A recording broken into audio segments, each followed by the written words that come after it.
இன்னைக்கு ஆந்திரால இருந்து ஒரு தமிழ் ஆட்சி புரிஞ்சுக்கிட்டு இருக்க. ஆனா ஒரு பச்சை தமிழ் இன்னைக்கு ஒரு உழுது போட்டு கண்டித்து நாம் ஆர்ப்பாட்டம் செய்கிறோம். இதற்கு தமிழ் மாநிலத்தார்கள் தலைவர் வாசகர் கூட்டம் செயல்கள் என்று சொல்லிக் கொண்டிருக்கிறார்கள். நன்றி, வணக்கம்.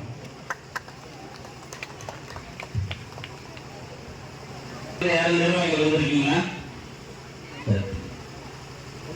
பாட்டாளி மக்கள் கட்சியினுடைய திமுக அப்படிங்கிற ஒரு கலையை தொடர்ச்சி அடைஞ்சு மீண்டும் தமிழகத்துல ஒரு பசுமையான ஆட்சி அமைஞ்ச அவங்களுக்கு ஆதரவளிச்சு ஒரு மாபெரும் வெற்றியை அழைக்கும்படி உங்களை தாழ்மையான கேட்டுக்கொள்கின்றேன். பணம் கொடுக்காம இந்த வருஷம் கொடுத்தாங்களோ அதே போல இந்த வருஷம் 4 வருஷமா கோடைகால உதவித்தொகையெல்லாம் வழங்காமல் இப்பொழுது கொடுக்கிறார்கள் என்று சொன்னால் தேர்தலுக்காக மட்டும் எப்படியாவது நாம் வெற்றி பெற்றாக வேண்டும் என்ற ஒரு எண்ணத்தோடு இந்த திட்டத்தை இன்றைக்கு அறிவித்து நிறைவேற்றிருக்கிறார்கள். நான் திராவிட முன்னேற்ற கழகத்திற்கு எச்சரிக்கிறேன். நீங்கள் என்ன குட்டிக்காரணம் போட்டாலும் தமிழகத்திலே நிச்சயமாக அடுத்த ஆட்சிக்கு வர முடியாது என்பதுதான் நிதர்சனமான உண்மை. ஏனென்று சொன்னால் அந்தளூர் வடக்கு ஒன்றிய கழகத்தினுடைய நிர்வாகிகள் அன்பு சகோதரர் ஆர் பெருமாள் அவர்களே, மணிலா ராஜேந்திரன் அவர்களே,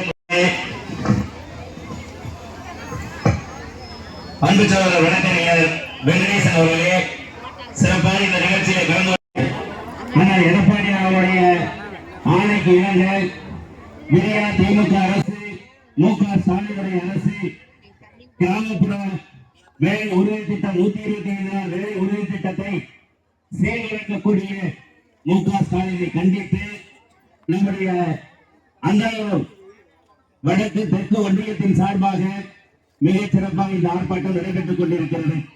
நம்முடைய திருச்சி புறநகர் வடக்கு மாவட்டத்தை பொறுத்தவரையில் 9 இடங்களிலே இது போன்ற ஆர்ப்பாட்டங்கள் எழுச்சியோடு நடைபெற்றுக் கொண்டிருக்கின்றன.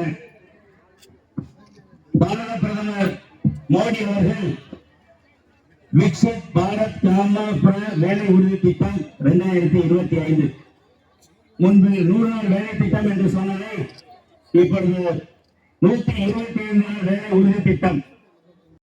இந்த 125 நாள் வேலை திட்டத்திலே நாம் என்ன பணியை எடுக்க வேண்டும் என்பதை முடிவு செய்ய வேண்டியது மாநில அரசு தான்.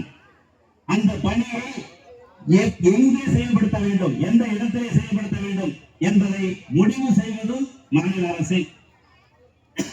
அதை எப்பொழுது செயல்படுத்த வேண்டும் என்பதை முடிவு செய்வதும் மாநில அரசு. ஆக மாநில அரசினுடைய உரிமைகள் முழுவதுமாக இங்கே காக்கப்பட்டிருக்கின்றன.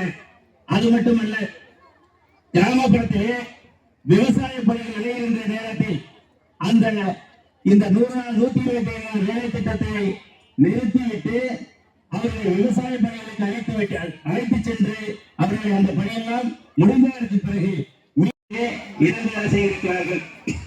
அது மட்டுமல்ல, மு.க. ஸ்டாலினுடைய அரசுல நீங்க 120 நாள் வேலை திட்டத்தை 150 ஆக்குவேன்னு சொன்னாரு. ஆனா 100 நாள் பார்க்கின்ற நேரத்தில் சட்டமன்ற தேர்தலில் 2026 சட்டமன்ற தேர்தலில் நம்முடைய விடியா திமுக அரசு தேசிய ஊரக வேலை உறுதி திட்டம் பொய்த்து விட்டது. திமுகவின் வாக்குறுதிகள் அனைத்தும் அம்பலமாச்சு. மக்களிடம் திமுகவின் பொய் வாக்குறுதிகள் அம்பலமாச்சு.